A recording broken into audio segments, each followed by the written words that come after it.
Do you have any Saudi Arabian money? No. Unfortunately, due to... But what's my... I'm not... There's no... I don't know if there's Saudi money in my company, but they're not telling me what to write. So what's my incentive to not tell the truth? Will you label me as far right? I think I would call you Islam critic. So that's great, because I am an Islam critic. But that's... So you won't label me as far right, is that what you said? I know you don't see yourself as far right. Yeah, but will you, when you write your newspaper article, will you call me far right? Be honest. I might. You might. So you now, seeing as you might call me far right to your readership, explain to me how I'm far right. You have a fairly... you are very critical of Islam. It's normally seen on the far right of the political scale. So if you're an atheist, you're far right. If you criticise Christianity, you're far right. Or is this protected status only given for Islam? I'm not sure. Come on, man. So you just said you would probably call me far right in your article because I criticise Islam. Yeah? That's the norm. No, it's not the norm. That's the norm by lying. That's the norm by the lying media. Yeah? What's my incentive to lie? Well, you are lying. Yeah, but what do you think my incentive is? You tell me. Why would you lie in your newspaper? You tell me. Or is it just that you're conditioned now to call anyone that criticises Islam far right? So you say, yeah, I probably would. Why? Because you criticise Islam. If I criticised Christianity, if my whole theme was that I talk out about Christianity, when you write a news article about me, would you call me far right for that reason? Okay. Would you? No, would you? No. No. Just Islam gets this protected status. So why do you, as a mainstream journalist, give Islam protected status over Christianity? Why do you give it a special protection where you would label someone... Why is it a protection? Well, because you're calling people far right who talk about it. And but what's wrong with being far right? Everything's wrong with being far right. What part of my views are far right? Because I criticise Islam. Yeah. But I believe in women's rights. Yeah. I believe in women's rights. I believe in gay rights. You can do that on the right. Under the far right? I would say so. So you'd say that... So what would you say that makes you far right? Criticising Islam? It's one of the things. Really, you're a journalist and you actually think that criticising an idea makes you far right? And you're a journalist for a mainstream national newspaper. That's your view. That's why I think you're all right. Okay, that's why I don't trust you. Okay, cool. The media... I take it you agree that the media every day tells stories that are relevant for people. You made a bigger name for yourself during the Rotherham rape gangs trials. I know the media knew about the Rotherham, and they didn't report it. But still, they were reported by the Times. Eventually, I know eventually. But have you watched an interview with Andrew Norfolk from the Times? So the Times were the one that broke the story. Andrew Norfolk said in his interview that he had been told about these gangs, he knew about these gangs, and he didn't comment. But they did eventually do it. And do you hear why? Because we had to take it back from the far right. So because we took to the streets, as the English Defence League, who many journalists from their background would look down upon us, that's why the Times newspaper made comment on it. So I'm happy that we forced them to report on it. I'm happy that the Times newspaper reported on it, but I still think they're all cowards for refusing to do it until they were forced to. Journalists across the UK were aware of what was happening and they didn't comment. Okay. Police forces didn't make arrests. But do you agree that the media also tell relevant stories to the people of Britain, to the people of the world? Or is everything in the media lies, false? No, I agree. I agree. Cool. Yeah, of course. Is there a line to freedom of speech? No. There's no freedom of speech, but no. I believe that we have laws in the UK. Yeah. So you should not be able to encourage or incite violence against people. Oh. But you should be able to criticise any idea you want. Yeah. That's fundamental to free speech. Yeah. The hate speech laws, like Yeah. You have hate speech laws here? Yeah. We have hate speech laws in the UK. Who do you think should be in control of speech? Because we have all these laws. So do you think big tech should be able to just, say for example the Danish Free Press Society, they've all been deleted last night for sharing a link to and saying that I'm talking in Parliament. They haven't broken any hate speech laws. All of them have had their accounts closed down. Do you not worry with that? The power that big tech has to be able to just say, okay, we're removing all of these people. They broke no laws, committed no crime, been tried by no one, haven't even breached any hate speech policies. In as you say, Facebook, Instagram, Twitter, they all see you as more like a hate preacher. I've never been tried. I know, but that's my point. I know you haven't. But and when Facebook deleted your account, they wrote individuals and organizations that attack others on the basis of who they are have no place on Facebook or Instagram. And you were warned by Facebook. You see that comment you just read? The Muslim Brotherhood, who are a prescribed terrorist organisation, have a Facebook account. Let's not pretend that the reason I've been removed is anything to do with their regulations or guidelines. I've been removed because of political decisions. But otherwise, if they had these rules that they stick to, terrorist organisations would not be allowed their Facebook accounts. But they have. But Facebook deleted your profile for a post calling, and I'm quoting from Facebook, a post calling Muslim filthy scumbags, a post urging people to terrorize and behead those who follow the Quran, a post urging people to make war on Muslims, and multiple videos depicting individuals being bullied. You're a journalist, yeah? I know what you're going to say. I haven't found... You haven't found it? No. Don't you think that's strange? As a journalist, don't you think that's strange? Yeah, but they've deleted everything, so... No, come on, man. Don't you think if I said that comment, tell me, as a journalist, if I said one of those comments, say I posted on my social media, behead those who follow the Quran. So you haven't said any of these? Never. And you haven't posted any of these on Facebook? No, an answer. Don't you think if I did, a journalist would have screenshotted it? Don't you think there would be one piece of evidence that I said these comments? What do you think, that I posted these 4 comments and no one made a comment on them? That would be front page of every national newspaper if I made those comments. So don't you, just asking seriously, don't you think that's suspicious? Do you think that's suspicious? There's no evidence of this. Why when they banned me, wouldn't they just show what I said? Why wouldn't they have produced, here's what he said? What do you think? I'm going to have to ask Facebook why they haven't done that. Well, no. But I don't know. Your national TV company, I saw the interview. I saw it yesterday. And he said he couldn't show. Yeah. So what do you think about that? I don't have an opinion on that. Come on, you must have. No, don't you think that's suspicious? Don't you think that's insane? How they can put these statements out but no one's ever seen them? Come on, Facebook is a profile where the minute you say something, it's screenshotted. Come on, you know it. This is why when I say to you, when you say, do I trust you? Yeah? Why should you... But I don't know. But you do know. Come on, man. You know that. You know. There would be evidence of this. You know there would. Yeah? I suspect it. But I still believe that this is what Facebook is saying. This is what they are claiming. It is what they're saying, but you know it's not true. No, I don't know. I don't know it's not true. But you know there would be a... So say, if I said on my Facebook that had 1.2 million followers, behead those who follow the Quran, you don't think, as a journalist, that there would be evidence of that comment somewhere? I suspect there would, but... Come on. I'm still just going to stick to that this is what Facebook claims. Yeah, I know. Yeah. I know, but if you was an honest journalist, you should be calling Facebook out for lying. I am going to call Facebook and try to get an explanation, but I know that they're not going to give it. So they're just going to lie to the world, and what the mainstream media will do is just push that lie, which is what you're going to do. Push the lie when you know it's not true. Come on! But I don't know it. No, come on, yeah, you do. Tommy, YouTube, Twitter, Facebook, IG, they're all private companies. Why aren't they allowed to do as they please? Because Facebook has 37 million UK users. It is become more than just a little social media. It's part of society. It's where people get their news.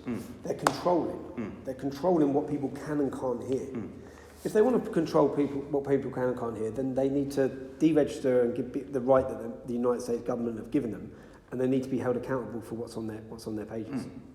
Which at the minute they're not, because they say we're not a platform, we're just a platform. Yeah. but they're not. But isn't that exactly what they did when they removed you, took responsibility back? No, they didn't. Why? Because if they want to take responsibility back, then they should be open for being charged for all the things that are on their platform. That's how they get around it. And they haven't taken responsibility. You have a fairly big amount of followers, not any longer on Facebook and Twitter, but you still have a number of outlets that reach these followers. I'm sitting here, yesterday you were on Deadline. But you're only sitting here, and you're going to run a news article that's going to tell your followers that I called to behead people.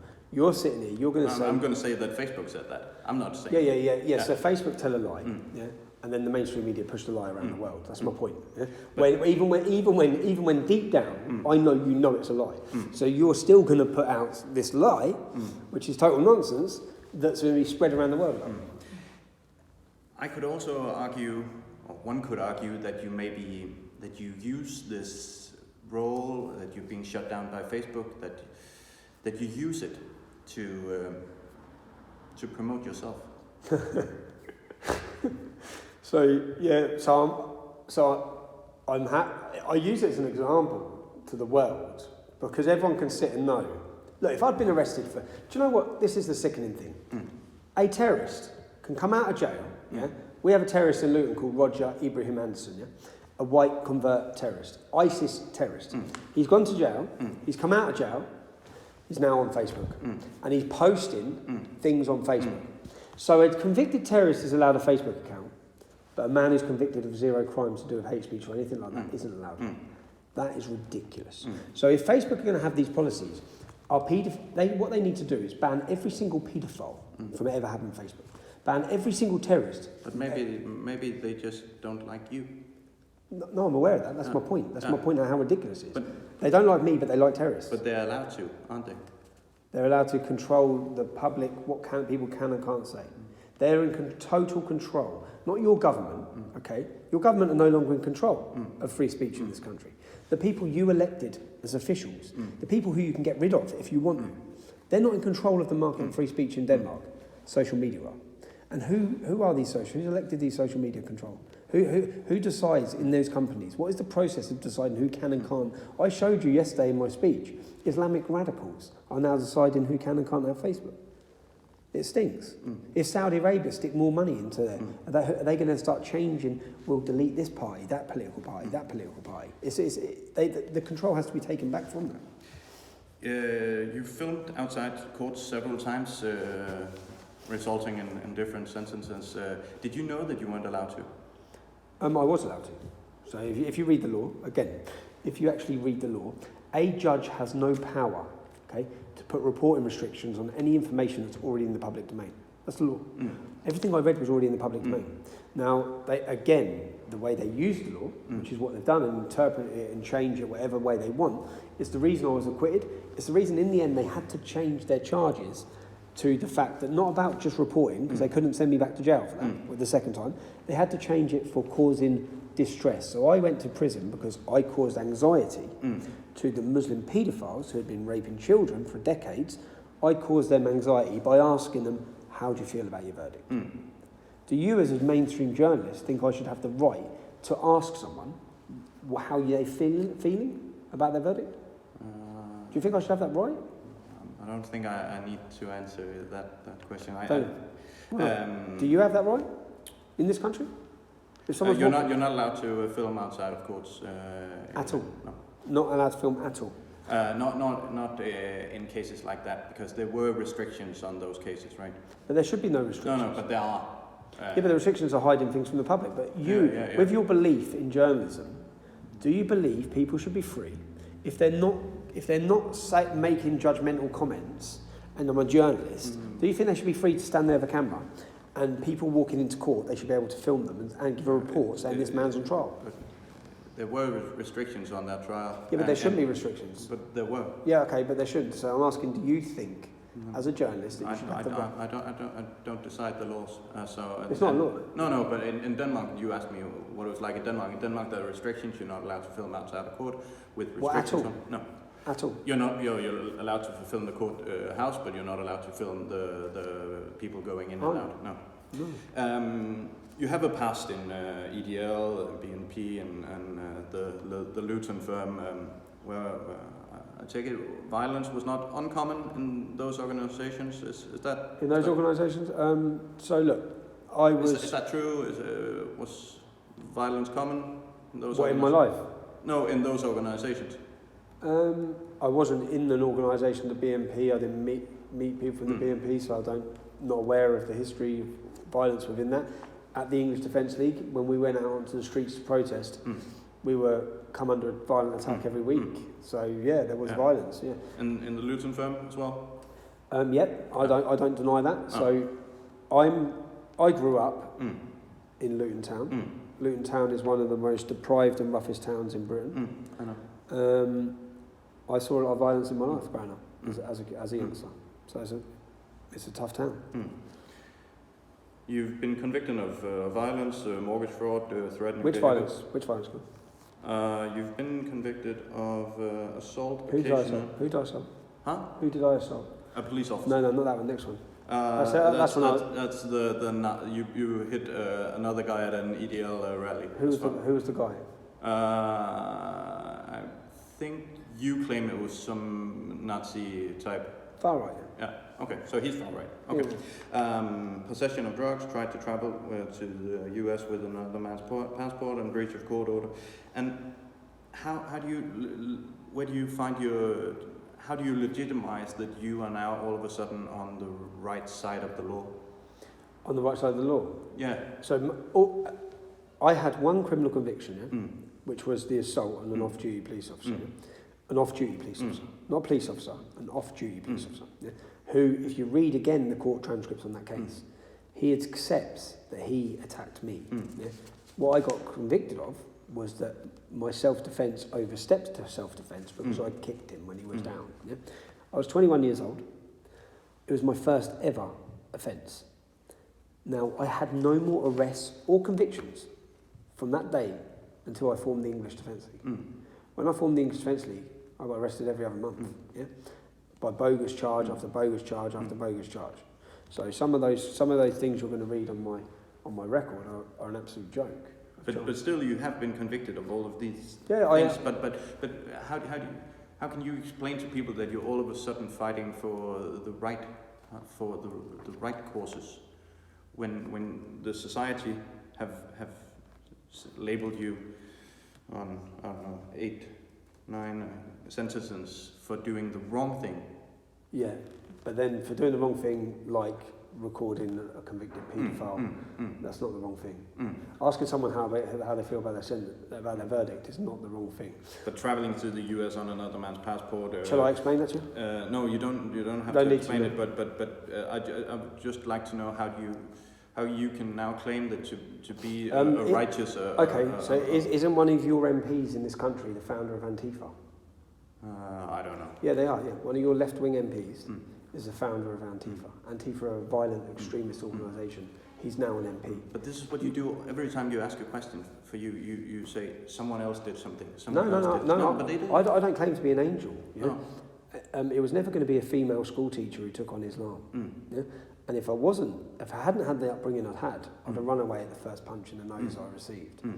I don't back down. Yeah? It's why I'm still sitting here after 10 years of facing the threats and attacks I've faced. So you have to take the good with the bad. But why should people trust you after this? All of these things, all of these. Because what do those things have to do with the truth that I'm speaking about Islam? What do they have to do with it? I'd rather it wasn't me sat here, or rather it wasn't me speaking about Islam. I'd rather politicians would talk about it, but they're cowards and they're scared. So unfortunately, it's a sad state of affairs when it takes someone like me to galvanise a mass following. Now, I don't see what any of those things have to do with the truth that I speak on issues. I have no idea what they have to do. I would like to talk a little bit about Islam because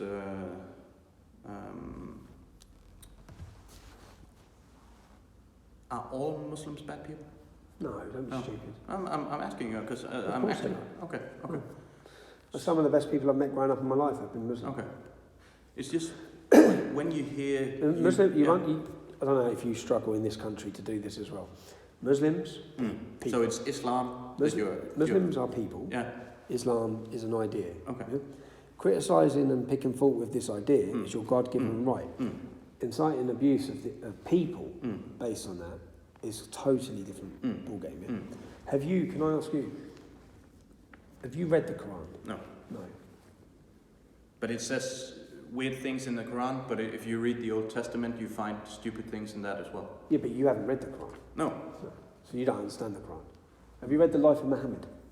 No. What do you understand about the Prophet Muhammad? What do you know of his life? The common knowledge, I think. Which is what? I'm not going to go into No, it. come on, what's the common knowledge? But I know you. Why are you not? Are you scared to talk about Muhammad? No, So not at what's all. the But point? I don't know anything about. I don't know a lot about Muhammad. So who are you writing this article for? Which newspaper? The biggest newspaper in the country? One of them? Second biggest. So you're a journalist for the second biggest. You're here talking to someone whose whole life is around Islam and my opposition to it. And you know nothing of Islam. You know nothing about Muhammad. You are sitting here totally ignorant on the issue that I'm talking about. No, I don't think I'm totally ignorant. Well, tell me what you know about Islam then. Tell me what you know about Muhammad. Come on. I don't think I'm going to go into Why that. not? No. Tell me what you know about Muhammad. No. Why not? Why not? No, Why not? No, because you know so much more about that topic. No, but you than I tell do. me what you know about Muhammad. Because the point is, like, don't you think if you're going to sit down, which you are, you're sitting down with probably the lead critic of Islam, yeah? You're here to ask me all these questions. Maybe you should research to see if there's truth in what I'm saying. You're a journalist. I'm not saying that there's no truth to what you're saying. I'm asking you what you think of Muslims, what do you think of Islam? But I'm asking you, because you're a journalist, so you should have done... In fact, if I was you, and you're a journalist, and I think 8 to 10% of this country follow Islam, you've had a lot of problems in Denmark as well, yeah? You've had a terrorist attack against the Jewish community, you've had all these issues. Don't you think you should research to see if it's problematic? There are so many people in Denmark who think it is problematic. But don't you think if you're going to write articles, which is what you're about to do today, and you're going to put judgmental articles, I believe, don't you think you should know something about the issue you're talking about? Or do you think that is the pure example of ignorance? Do you think you're ignorant on the issue? No. You don't think you're ignorant, even though you don't know anything about this issue. You've done no research into Islam. You've done no research. You've just said I have done. I think I know some. Okay, so what did you find in your research? What did you find in your research? Tommy, can I ask you? Come on, man. You're scared to talk about Islam, aren't you? I'm not scared to talk about it, but I don't know enough about the topic to go into a debate. Just tell me what you know then. What have you, in your research about Islam, what did you find? Can I ask you another question? You said that you some of the best people you know in Denmark In Britain. you know in Britain are Muslim. But you said in 2011, right? Every single Muslim watching this. Yeah. How do I know the one thing? I have given 100 speeches in towns and city centres. Yeah? My job at that time, and it's the only speech that people put up. My job at that time was I was leading an organisation as a pressure. I saw us as our job was to put pressure on the police, on the Muslim community to deal with the problems within. Yeah? I've apologised for that comment. It's rash. So you shouldn't have said that? No, I shouldn't have. Okay. That one comment that you pulled out of 100 speeches from 9 years ago, when I was leading an organisation, 25 years old, 6 months off a building site. No, okay, yeah, I'll apologise for that one comment. I'm not inciting violence on that comment, okay? When I say you feel the full force, we will protest everywhere we want to protest. I haven't incited violence, I've not made any comment, but yeah. Cool. I think we're being interrupted now. No problem, man. Nice one. I'll tell you what to do. Yeah? Go read some about Muhammad, you'll see that I'm right. Yeah, but it's difficult for me as a reporter to go into that because you know so much more about that topic than No, but I'm not going to debate you on the issue. I'm just going to ask what you know. Yeah. Go and do some research into the man Muhammad was, because if you're going to have a growing, I think 30% of the under 16s in Copenhagen follow Islam. 30%. So in 20 years' time, this city is taken over by people who follow this ideology. You've got to understand the ideology that they're following if you're going to be the biggest reporter. Yeah? Cool. See you later.